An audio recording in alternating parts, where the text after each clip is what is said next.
Hello students, हमारा आज का टॉपिक है हाइपर कॉन्जुगेशन। हम अभी तक जो फील्ड फैक्टर्स में हम इंडक्टिव इफेक्ट देख चुके हैं, इलेक्ट्रोमैग्नेटिक इफेक्ट देख चुके हैं, रेजोनेंस देख चुके हैं। आज हम देख रहे हैं हाइपर कॉन्जुगेशन। ठीक है, इसे हिंदी में कहते हैं अति संयुग्मन। क्या कहते हैं? अति संयुग्मन प्रभाव, हाइपर कॉन्जुगेशन। ठीक है, इसे नो बॉन्ड रेजोनेंस भी कहते हैं। अब उसे क्यों कहते हैं नो बॉन्ड रेजोनेंस, वो अभी हम जब इसको समझेंगे तब आपको पता चलेगा। तो सबसे पहले देखते हैं कि ये अति संयुग्मन क्या है। तो CH बॉन्ड या अल्फा CH बॉन्ड के सिग्मा इलेक्ट्रॉन्स का संयुग्मी डबल बॉन्ड पॉजिटिव चार्ज या फ्री इलेक्ट्रॉन की ओर पूर्णतया स्थानांतरण अति संयुग्मन या हाइपर कॉन्जुगेशन कहलाता है। क्या? अल्फा कार्बन के CH बॉन्ड के सिग्मा इलेक्ट्रॉन का डबल बॉन्ड पॉजिटिव चार्ज या फ्री इलेक्ट्रॉन की ओर पूर्णतया स्थानांतरण क्या कहलाता है? हाइपर कॉन्जुगेशन कहलाता है। हम इस वक्त की बात करें तो अल्फा कार्बन के CH बॉन्ड की बात कर रहे हैं, फिर हम सिग्मा इलेक्ट्रॉन की बात कर रहे हैं, फिर पूर्णतया स्थानांतरण की बात करें। इंडक्टिव फील्ड जाता वहां भी सिग्मा इलेक्ट्रॉन का ट्रांसफर होता था, लेकिन कैसा? पार्शियली ट्रांसफर होता था। फिर रेजोनेंस में किसका हुआ? पाई इलेक्ट्रॉन का ट्रांसफर हुआ। कैसा? पूर्णतया। फिर इलेक्ट्रोमैग्नेटिक में क्या हुआ? पाई इलेक्ट्रॉन का ट्रांसफर हुआ पूर्णतया, लेकिन किसके प्रेजेंस में? रिएजेंट के प्रेजेंस में। ठीक है, जबकि यहाँ पर किसी तरह की रिएजेंट की आवश्यकता नहीं है और यहाँ पर अल्फा कार्बन के CH बॉन्ड के सिग्मा इलेक्ट्रॉन का ही ट्रांसफर होता है। सेकंड, जिस तरह इंडक्टिव इफेक्ट स्थायी प्रभाव था, रेजोनेंस एक स्थायी प्रभाव था, उसी तरह हाइपर कॉन्जुगेशन भी एक स्थायी प्रभाव होता है। जबकि इलेक्ट्रोमैग्नेटिक प्रभाव एक अस्थायी प्रभाव था, क्योंकि वो किसी रिएजेंट के प्रेजेंस में होता है। रिएजेंट के हटाने पर पुनः वो अपनी प्रारंभिक अवस्था में चला जाता है। ठीक है, तो ये एक स्थायी प्रभाव है। अब इसका उपयोग कहाँ होता है? हमने कहा कि अल्फा कार्बन और डबल बॉन्ड पॉजिटिव चार्ज और फ्री इलेक्ट्रॉन, तो इसे हम एल्कीन की स्टेबिलिटी में, फ्री रेडिकल की स्टेबिलिटी में और पॉजिटिव चार्ज की स्टेबिलिटी में इसका हम यूज करते हैं। देखते हैं अभी कैसे। तो देखो ये कैसे घटित होता है। हमने लिया है ये कंपाउंड लिया है हमने,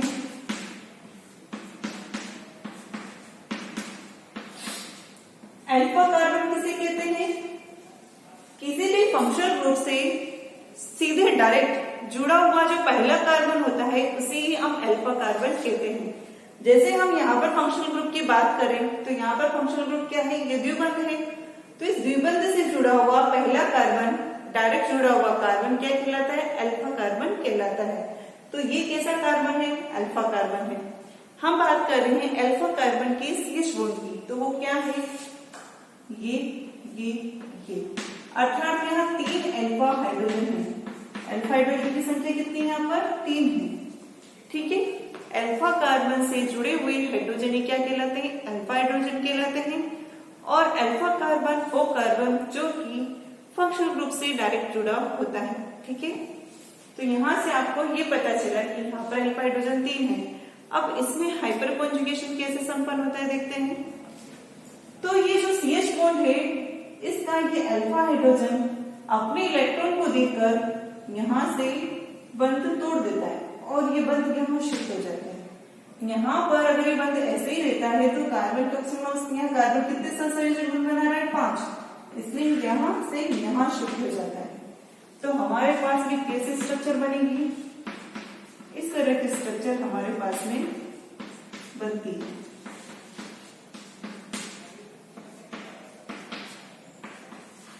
ऐसी बन जाएगी।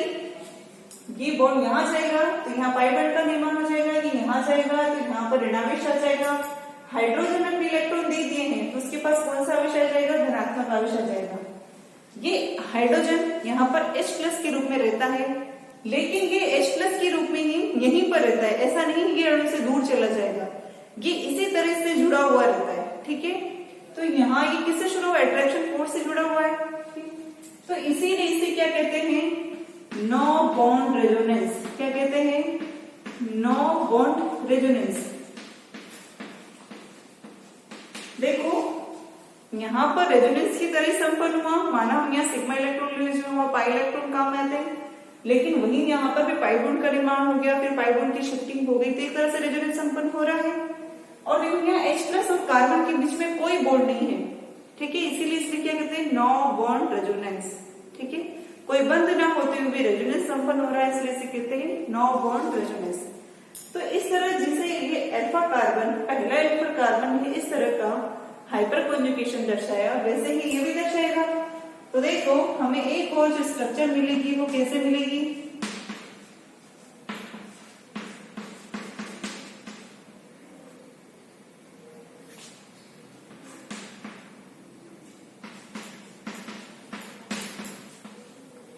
सेकेंड पारी में क्या होगा, जो ये बॉन्ड है, ये बॉन्ड का ये इलेक्ट्रॉन देके H+ रिमूव हो जाएगा, एक बार में ये वाला H+ रिमूव हो जाएगा। इस तरह हमारे पास में यहाँ 3 हाइपर कॉन्जुगेशन स्ट्रक्चर मिल जाएंगे।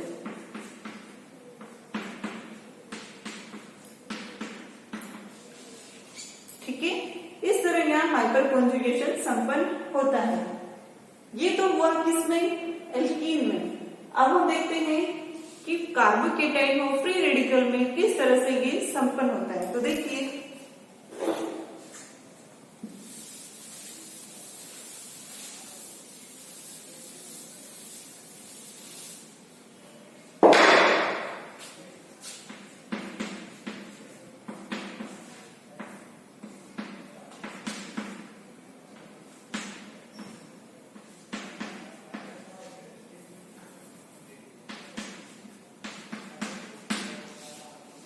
CH2 से डायरेक्ट जुड़ा हुआ कार्बन क्या है, कैसा कार्बन है ये, कैसा कार्बन होगा ये, यहाँ पर अल्फा कार्बन होगा, ठीक है।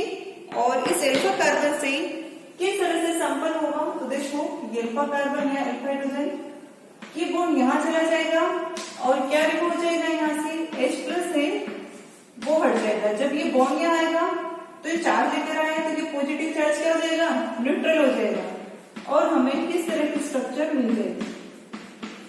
देखो ये पहले हाइड्रोजन ने अपनी बॉन्ड इलेक्ट्रॉन दिए और H+ के रूप में फ्री हो गया, इसी तरह ये वाला करेगा तो ये करेगा, तो हमें इस तरह की 3 स्ट्रक्चर मिलेगी।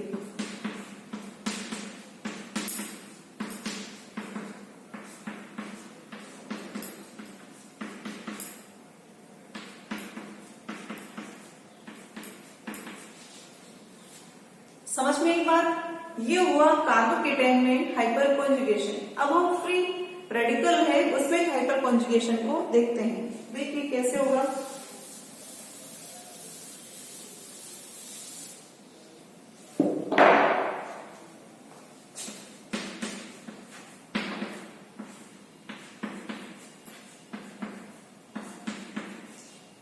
वही रेडिकल से जुड़ा हुआ पहला कार्बन क्या कहलाएगा, अल्फा कार्बन, और उससे जुड़े हुए अल्फा हाइड्रोजन, यहाँ 3 अल्फा हाइड्रोजन है। हमें पता है कि जब भी फ्री रेडिकल आता है तो कैसा विखंडन होता है, समांश बंध विखंडन होगा। तो यहाँ एक की जाएगा और एक हाइड्रोजन के पास में चला जाता है।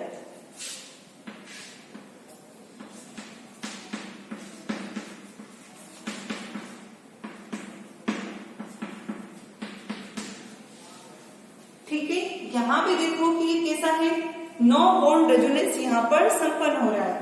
इसी तरह ये हाइड्रोजन जाएगा, फिर ये हाइड्रोजन जाएगा, तो हमें ये 3 स्ट्रक्चर इस तरह मिलेगी।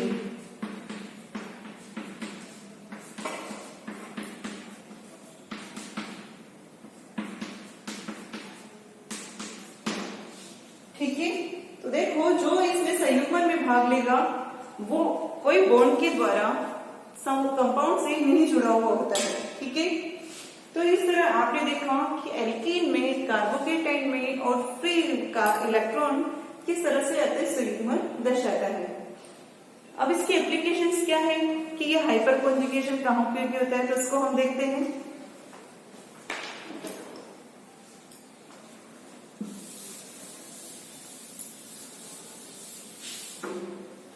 आपको याद रखना है कि इसमें किसका यूज होता है, अल्फा का CH4 का, किसका और सिग्मा इलेक्ट्रॉन का, और किसका, डबल बॉन्ड पॉजिटिव चार्ज और फ्री इलेक्ट्रॉन। ठीक है, और क्या होता है यहाँ पर, पूर्णतः स्थानांतरण होता है।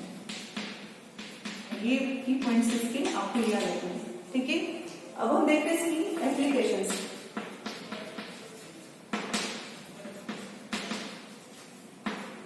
एप्लीकेशन में देखो इसकी स्टेबिलिटी ऑफ एल्कीन कैसे कंसिडर होती है, तो हमने लिया है एल्कीन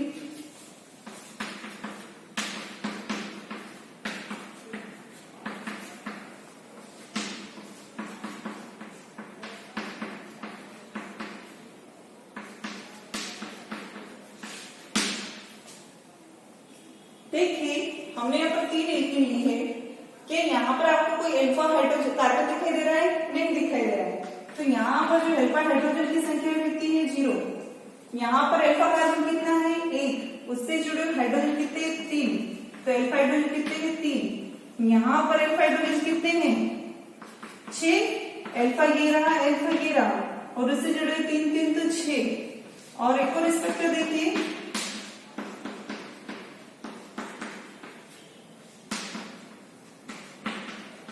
यहाँ देखो ये फंक्शनल ग्रुप है, इससे जुड़े हुए डायरेक्ट ये 2 कार्बन और ये 2 कार्बन, ये कैसे है, अल्फा कार्बन है। तो इनसे जुड़े हुए हाइड्रोजन भी क्या है, अल्फा हाइड्रोजन है। अब देखो अल्फा हाइड्रोजन कितने हैं यहाँ पर, 6 तो ये और 6 यहाँ, टोटल कितने हो गए, 12। तो अल्फा हाइड्रोजन यहाँ पर कितने हैं, 12। तो देखो यहाँ पर अल्फा हाइड्रोजन 0, यहाँ 3, यहाँ 6 और यहाँ 12। तो जहां पर अल्फा हाइड्रोजन ज्यादा होगा वहां पर हाइपर कॉन्जुगेशन भी क्या होगा, ज्यादा होगा। जितना ज्यादा हाइपर कॉन्जुगेशन होगा उसकी पोटेंशियल एनर्जी उतनी ही कम होगी, और जब उसकी पोटेंशियल एनर्जी कम होगी तो उसका स्थायित्व क्या होगा, ज्यादा होगा। तो हमने कल प्रायोरिटी ऑर्डर देखा था कि सबसे ज्यादा हम रेजोनेंस को प्रायोरिटी देते हैं, उसके बाद हाइपर कॉन्जुगेशन को, उसके बाद इंडक्टिव इफेक्ट को। ठीक है, तो यहाँ पर जितना ज्यादा हाइपर कॉन्जुगेशन होता है एल्कीन की स्टेबिलिटी उतनी ही ज्यादा हो जाती है, क्योंकि बनना और टूटना उतना ही ज्यादा हो जाता है। तो जो उसकी एनर्जी होती है यौगिक की वो उतनी ही कम हो जाती है और स्थायित्व को बढ़ा देती है। तो जिसका स्टेबिलिटी ऑर्डर देखें तो ये क्या होगा, ये होगा रीजन इधर से इधर जाने पर अल्फा हाइड्रोजन बढ़ रहे हैं, इसलिए हाइपर कॉन्जुगेशन बढ़ रहा है, इसलिए स्टेबिलिटी बढ़ रही है। ठीक है, समझ में आया। आगे देखो कार्बोकेटाइन में क्या होगा,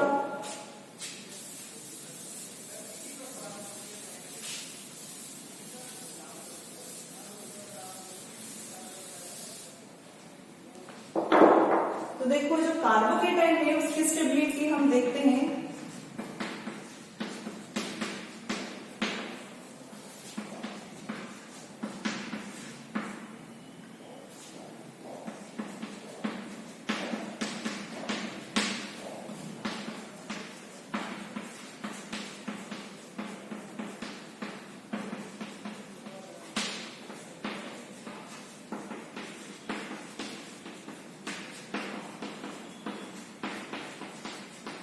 देखिए इधर इस कार्बोकेटाइन से जुड़ा हुआ पहला कार्बन अल्फा कार्बन, यहाँ पर ये कार्बन अल्फा, यहाँ पर ये कार्बन अल्फा, यहाँ पर ये कार्बन अल्फा। अब अल्फा हाइड्रोजन काउंट करते हैं, तो यहाँ पर अल्फा हाइड्रोजन कितने हैं, 3 है। यहाँ कितने अल्फा हाइड्रोजन, 2 है। यहाँ अल्फा हाइड्रोजन कितना है, 1 है, जबकि यहाँ पर अल्फा हाइड्रोजन है नहीं है। अल्फा कार्बन से जो सीधे जुड़े होते हैं वही अल्फा हाइड्रोजन कहलाते हैं। तो ठीक है, तो देखो यहाँ पर अल्फा हाइड्रोजन 3 है, अगर हम इधर से इधर जाएं तो अल्फा हाइड्रोजन की संख्या क्या हो रही है, कम हो रही है, नंबर ऑफ अल्फा हाइड्रोजन कम हो रहे हैं। तो हाइपर कॉन्जुगेशन क्या होगा, कम होगा, तो स्टेबिलिटी क्या होगी, कम हो जाएगी। ठीक है, तो इसका स्टेबिलिटी ऑर्डर होगा वो क्या होगा, ये होगा। समझ में आई बात। तो एक मिनट देखिए, अगर हम इंडक्टिव इफेक्ट की बात करें तो इंडक्टिव इफेक्ट में तो जो 3 डिग्री है एल्किल हैलाइड एल्किल होता है उसका इंडक्टिव इफेक्ट क्या होता है, ज्यादा होता है। ठीक है, लेकिन यहाँ देखो हाइपर कॉन्जुगेशन में ये देखें तो यहाँ पर हाइपर कॉन्जुगेशन में इसका इफेक्ट क्या आ रहा है, सबसे कम इसकी स्टेबिलिटी आ रही है। ठीक है, तो इंडक्टिव इफेक्ट की तुलना में कौन ज्यादा प्रभावी होता है, हाइपर कॉन्जुगेशन ज्यादा प्रभावी होता है। एक और चीज देखिए, हम फ्री इलेक्ट्रॉन की बात भी करते हैं कि फ्री रेडिकल भी क्या होता है।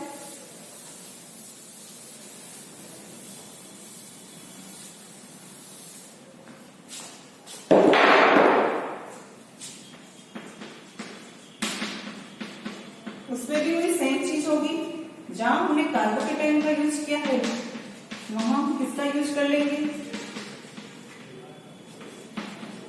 Free radical. अब हम यहाँ बात करें तो ये अल्फा हाइड्रोजन, ये अल्फा कार्बन और ये अल्फा कार्बन। अल्फा हाइड्रोजन यहाँ कितने होंगे 3, यहाँ कितने होंगे 2 और यहाँ कितने हैं 1। तो इधर से इधर जाने पर नंबर ऑफ अल्फा हाइड्रोजन क्या हो रहे हैं, घट रहे हैं। तो हाइपर कॉन्जुगेशन क्या होगा, घटेगा, तो स्टेबिलिटी भी क्या हो जाएगी, घट जाएगी। तो इसका स्टेबिलिटी ऑर्डर क्या होगा, ये होगा। ठीक है, तो इस तरह से ये स्टेबिलिटी मेंशन करते हैं। आगे देखिए कि आगे क्या टॉपिक है।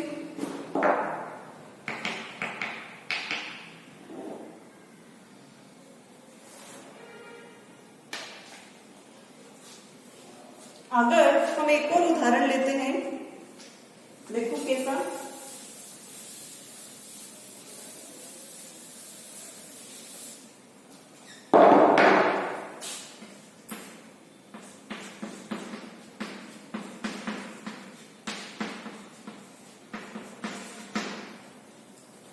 यहां पर अल्फा हाइड्रोजन की संख्या कितनी है,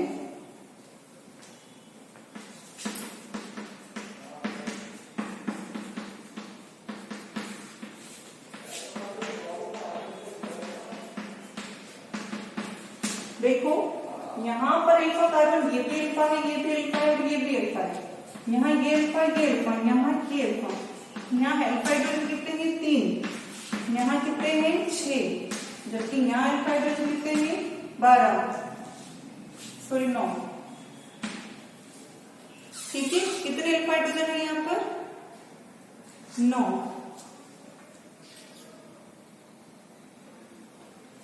ठीक, यहाँ देखिए यहाँ कितने हैं 3 और 3 6, वहां कितने 3 और यहाँ कितने 9।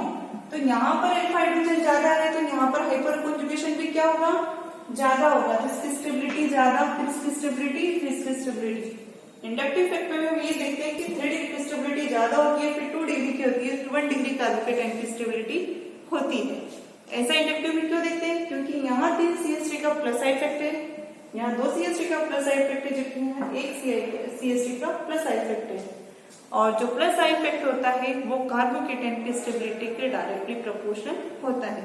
मतलब जितना ज्यादा प्लस साइड इफेक्ट होता है उतना ही ज्यादा कार्बोकेटाइन की स्टेबिलिटी बढ़ती है। ठीक है, तो ये देखा आपने कि किस तरह से ये कार्बोकेटाइन की स्टेबिलिटी को जो होता है प्रभावित करता है अति सही में। हमने जो थोड़ी देर पहले एग्जाम्पल लिया था उसमें आपको देखा था कि वो किस तरह से अल्फा हाइड्रोजन वहां पर दूसरी तरह से काउंट हो रहे थे। ठीक, वहां पर हमने 3 डिग्री को लिया था, वहां पर कोई कार्बन ही नहीं था, उसमें कोई अल्फा हाइड्रोजन ही नहीं था। तो इस तरह से ये आपका हाइपर कॉन्जुगेशन है, इसको हम एल्कीन में, कार्बोकेटाइन में और फ्री इलेक्ट्रॉन के लिए सहायता के रूप में काम करते हैं।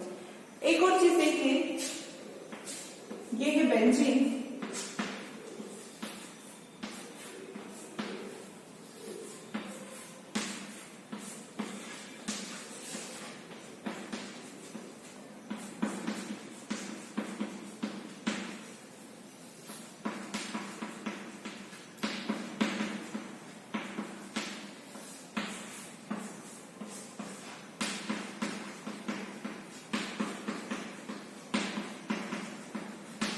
ठीक है, अल्फा हाइड्रोजन की बात करें तो यहाँ पर जो अल्फा कार्बन होगा ये होगा यहाँ ये, यहाँ ये, यहाँ ये।